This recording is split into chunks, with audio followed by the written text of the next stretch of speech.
یہ بتائیے سب سے پہلے آج کی جو خبر ہے کہ الیکشن کمیشن نے 39 کے قریب وہ جو پی ٹی آئی کے جو ممبرز تھے ان کو قومی اسمبلی کا ممبر تسلیم کر لیا. کیا آپ کا اس پہ رد عمل ہے؟ کیا آپ پی ٹی آئی کو دوبارہ کہتے ہیں واپسی پر خوش آمدید کہنے کے لیے تیار ہیں جناب؟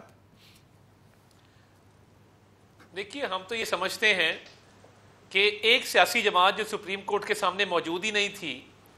اور اس سیاسی جماعت نے ریلیف نہیں مانگا، اس کے ایم این ایز نے کوئی استدعا نہیں کی، ان کی کوئی پریئر نہیں تھی، ان کے ایفیڈیوٹ موجود نہیں تھے، وہ ریلیف دیا گیا جو مانگا ہی نہیں گیا تھا، اس فریق کو دیا گیا جو عدالت کے سامنے موجود ہی نہیں تھا. تو ہمارا ریویو دائر کر دیا ہے ہم نے جناب، اور ہمارے جو اتحادی ہیں پیپلز پارٹی نے بھی ریویو دائر کر دیا ہے. اور کیا وجہ ہے کہ ڈیٹیل آرڈر نہیں آ رہا؟ کیا یہ وجہ تو نہیں ہے کہ جو تاثر مل رہا ہے، لوگ جو بات کر رہے ہیں کہ ریزننگ ہی نہیں ہے، اور ایک ایسی جماعت کو جو ریلیف دیا گیا ہے جو سامنے ہی نہیں تھی؟ تو ہم تو سمجھتے ہیں کہ اس آرڈر پہ جو امپلیمنٹیشن کے حوالے سے آگے معاملات ہیں وہ کیسے کرنے ہیں اور اس کا قانونی طریقہ کار کیا ہوگا، اس پہ بحث ہو سکتی ہے. مگر میرا خیال ہے کہ ہمارا ریویو بھی جلد از جلد لگایا جائے تاکہ اس میں جو قانونی سکم ہے اور جو ہمارے سوالات ہیں سپریم کورٹ اس کا جواب دے سکے. اچھا طاہر صاحب، یہ کہا یہ جا رہا ہے کہ جی پاکستان کی سیاست میں ٹیڑھا پن آ گیا. وہ ٹیڑھا پن اس لیے آ گیا کہ ایک بڑی جماعت کو جو ہے میدان سے باہر کر دیا گیا. اب اگر مطلب جو آپ لوگوں کے اعتراضات ہیں وہ زیادہ تر ٹیکنیکل قسم کے ہیں، تو اگر ایک پولیٹیکل پارٹی اگر آپ آبجیکٹیو ریئلٹی دیکھتی ہے، اس کی فالوئنگ بھی ہے جس طرح آپ کی فالوئنگ ہے، تو وہ اگر آ جاتی ہے اسمبلی میں، تو آپ جیسی جو جمہوریت پسند جماعت ہے، آپ ہو گئے، پاکستان پیپلز پارٹی ہو گئے، ان کا اعتراض کیوں؟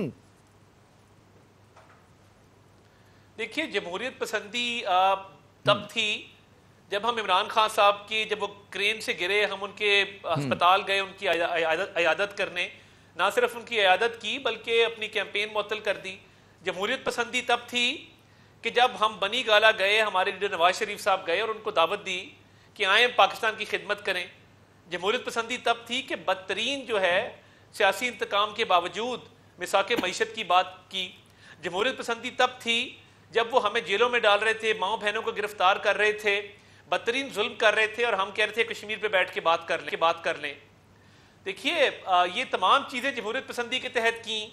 مگر جمہوریت میں جو آپ کہہ رہے ہیں سسٹم میں ٹیڑھا پن تب آیا جب 2014 میں دھرنے دیے گئے، جب تشدد کی، نفرت کی، گالم گلوچ کی، انتقام کی اور تشدد کی سیاست کو فروغ دیا گیا اس ملک کے اندر، جب گھروں میں تقسیم ڈالی گئی، جب بیٹے کو